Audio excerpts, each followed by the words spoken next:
Welcome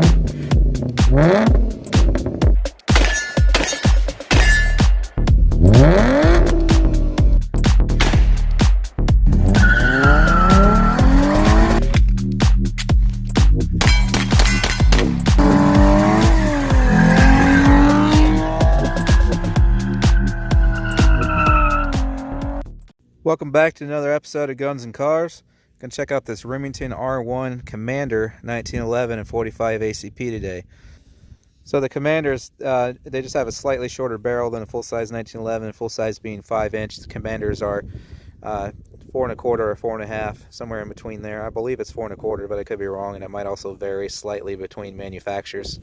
But anyways, this is the Commander model, so it's just got a slightly shortened barrel. So it handles a little better, a little lighter weight. So this is actually a brand new gun, even though it looks kind of cool, patinaed and weathered.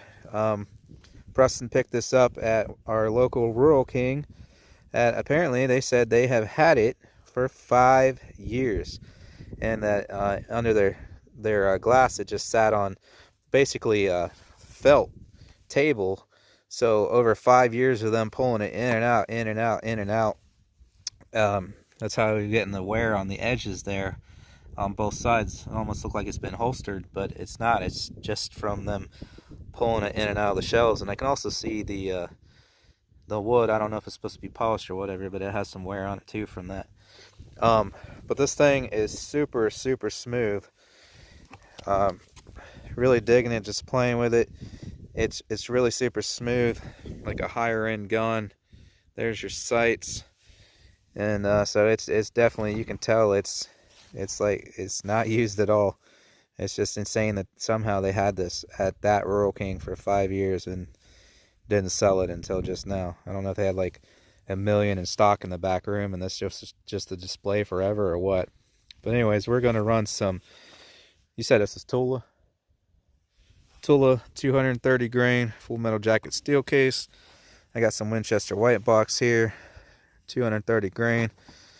I think he has some hollow points you might run through it. I'm not sure. We actually did earlier off camera. It ran big honking hollow points, no problem.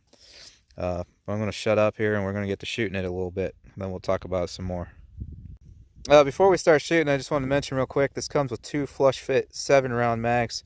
But we got 3 different 8-rounders out here. We got a Ruger, a KCI, and a Pro Mag. So we're running through it. So it'll be a good test as far as using other brand mags as well. So we left the flush fit 7-rounders at home and we're running 3 different 8-rounders. So it looks like a Ruger mag first.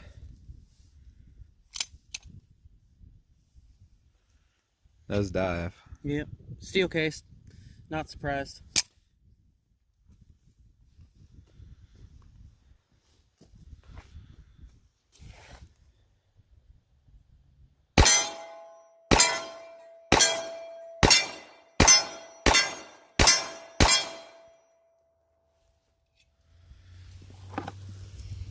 Pro Mag.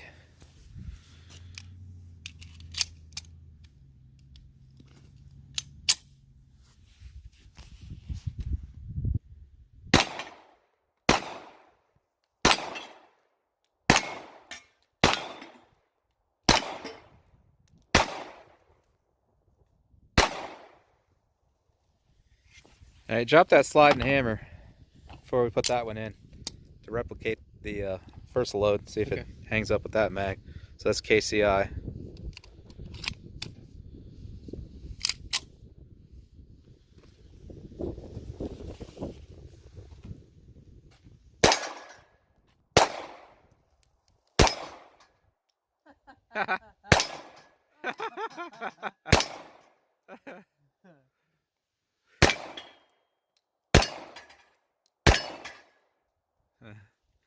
That was cool. That low one kept popping back up to shoot again.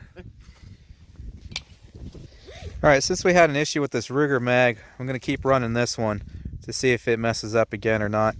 He said he did want me to say that this was a brand new mag. He just bought it brand new, so prior to today it has not been used at all, so maybe it's a little stiff, who knows. Whereas these two, they've been well used over the past year or more. So I'm going to keep running this Ruger with the steel case. see if we have any more hang-ups. We'll probably switch back and forth just to see if it hangs up, see if it's a difference in operator.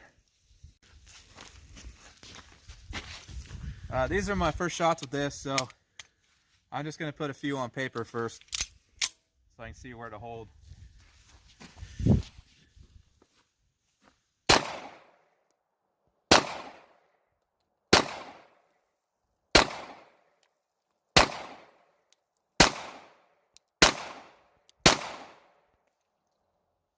Alright, so I didn't have any issues. Have you tried again with the Ruger mag?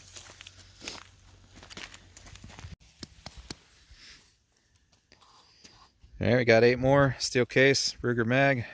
Go ahead.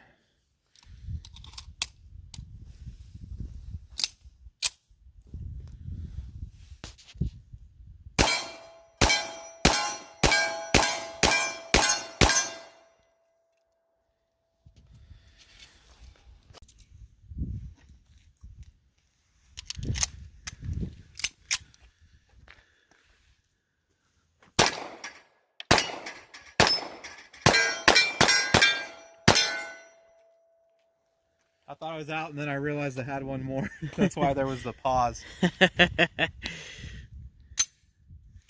So, seems to be working great now. It is very, very stiff when I'm loading it. It's about twice as stiff to load as 1911 mags I have at home. So, I think it was just brand new mag jitters because it's still very stiff. That spring hasn't worn in yet. So, I think it's good to go. That's 3 or 4 in a row, no issue now. I believe it was just because it was a new mag. So we'll go back to rotating mags now. Alright, so this is the rest of the steel case, but there's only 2 steel case in this, and then the rest is that Winchester brass. So we're using up the rest of that steel case, and then now we'll be running the brass.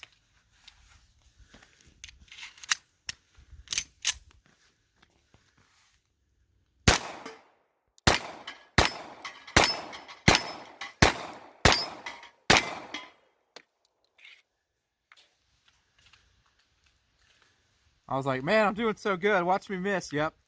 Shit.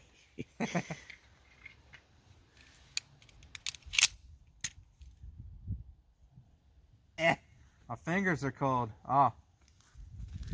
Nose dive. Yep. Tap the bottom of the mag. So this one was the KCI mag. Okay. And the other times, the first malfunction we had where it nose dived with the Ruger, the slide was forward, the hammer was down. So that's what we continued to do with the Ruger mag. This time I just stuck it in. So now we're going to be testing that. So KCI nose dive. Ow. So yeah, it's not wanting to feed there.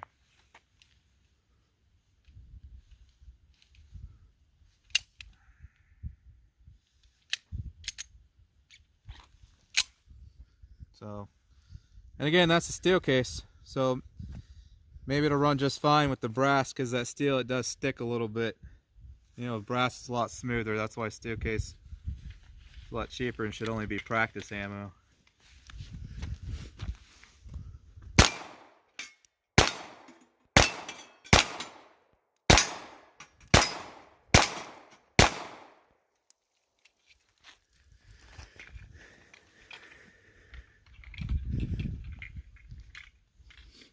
So then here's the Ruger mag.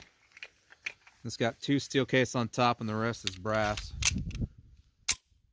That one went in fine.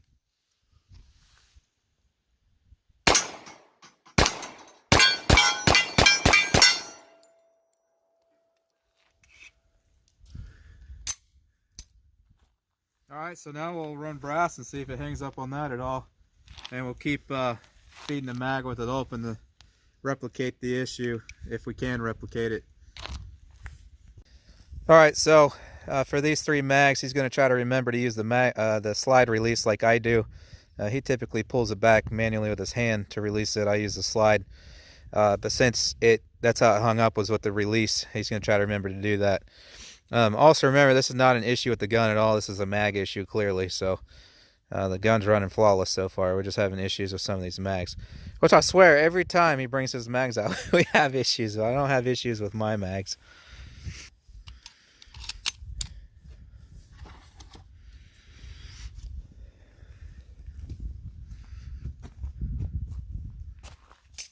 Yeah, I'm gonna come over here.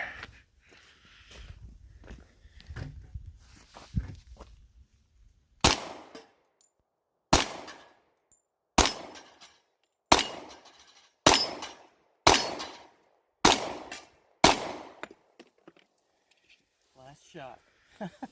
Missed the last one. That's how it works. Yep. Ruger mag.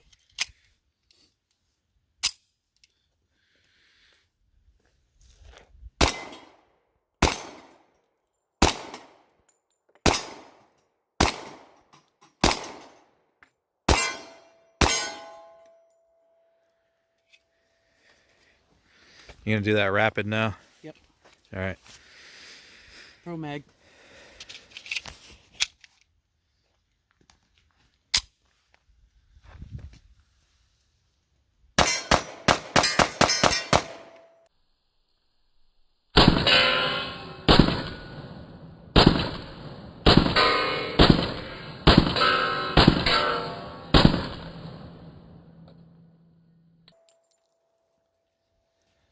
It fast. Some women like it slow.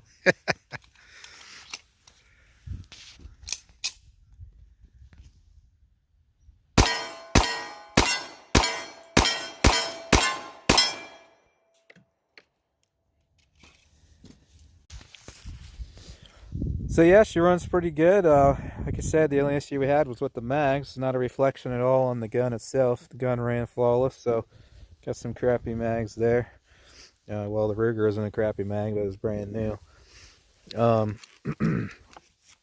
don't know if I ever showed the sight picture. I'm pretty sure I did. Just standard 1911 sights there. So yeah, I ran it pretty fast. I think I'm a little quicker with the Commander there. I'd always anticipated that I would be, because it's just a little lighter and quicker to move around, a little more tactical for you than having that big long slide barrel on it. So I'm not sure that I've ever shot a 1911 faster than this one. I mean, we don't run super high-end stuff. Our Ruger's probably the most expensive thing we got, but yeah, I like it. I can run pretty fast, and it's accurate. That was actually my first shots right there, just freehand, and it grouped pretty tight. And I wasn't trying that hard, so it's superbly accurate. And like I said, it's very, very smooth.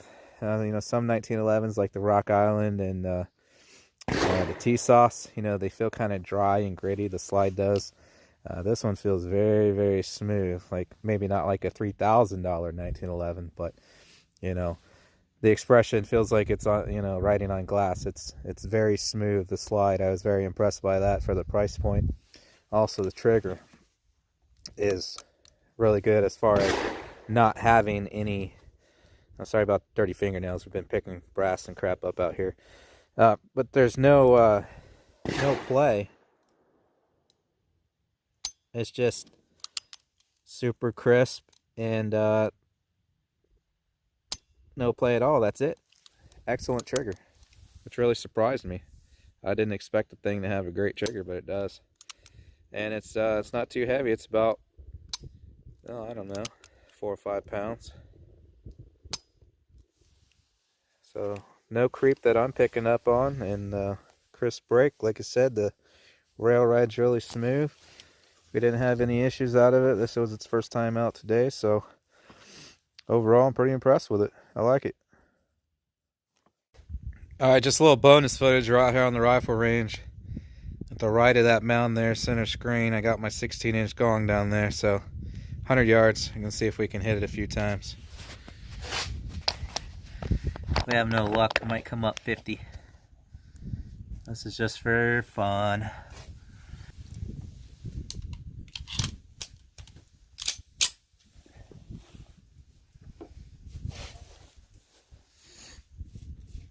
First shot, 6 o'clock hold. Let's see if we can see where the bullet goes there.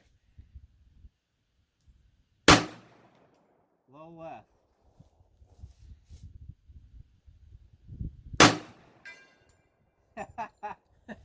You gotta be kidding me. It's like, yep.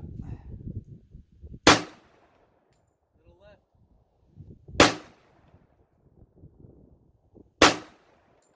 Ah. That's ammo inconsistency right there. There we go. Alright. So if you aim at the top right corner, seems like you're hitting it. You try. I did 6, you do 6.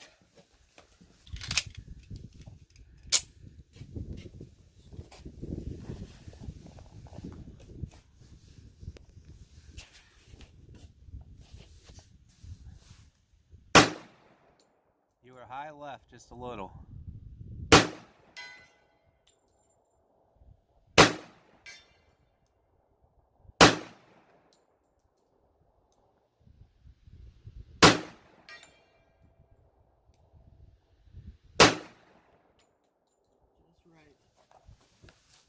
I told you where to aim, you cheater. I'm gonna slow down here, but I think that's 100-yard worthy. Only a few pistols we've shot been able to do it at 100 yards pretty reliably like that. Let's see where we're at here. Try to get some closer footage for you there. Well, that was all the brass. Now watch this steel case be horribly inconsistent and we'll miss like crazy. It'll probably be the most accurate ammo you've ever shot. I know. I was like, watch, it'll be superbly accurate and people will be like, see, there's nothing wrong with it.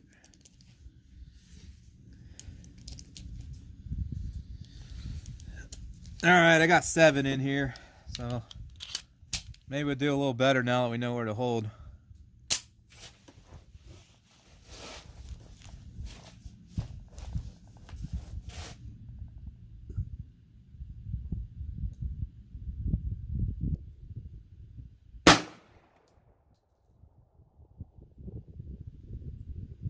Also, switched ammo type. I forgot where you hold changes a little. Seemed a little farther, a little left. Same basic pattern, but it's a little more off.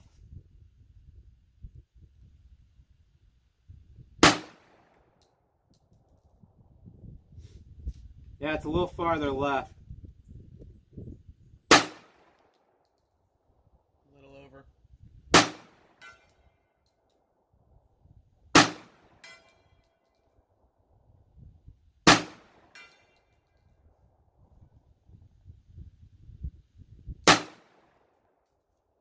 I knew I was going to miss that last one.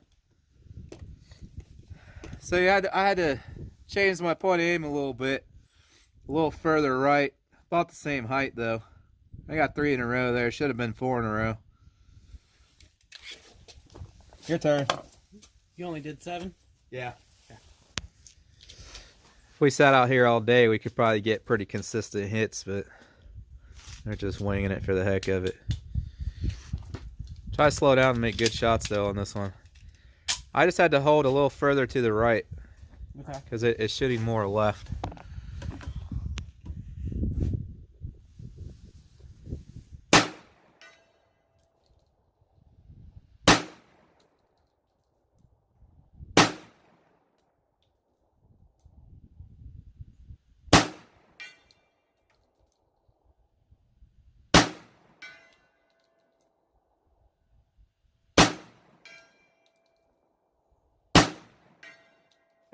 I didn't mean to do that one, but it hit anyways. You bastard, you got one more than me, I think. But still, I told him how to aim each time. That's impressive, man. No frills, run of the mill, 1911, and it's not even full size, it's Commander. And the only other one we've been able to do 100 yards with, it was my Ruger. And that one's even smaller, shorter barrel, so. Other than adjusting windage, elevation's spot on. Yeah, I agree. It was just aiming dead on, but we had to go off to the right with the brass. I was aiming a little high, but I may not have needed to. Anyways, I mean, man, we just came out here and wing it. Usually when we do 100-yard pistol videos, we got to set up for a while. We got to walk it in. It takes a while. You know, we go through a few mags off camera, and man, nope. Really, really impressive. 100 yards with that thing, no real problem. Like I said, if we were out here all day, really fine-tuned, and if I had my bag instead of that book bag, We get even more hits. I mean, well, I think he just got 5 out of 7 or something like that. That's pretty much it, guys. Thanks for watching. If you liked the video, make sure you hit the like button for me. If you want to be notified when I post, make sure you subscribe, hit the bell for notifications, click all. I'll catch you on the next one. Thanks for watching.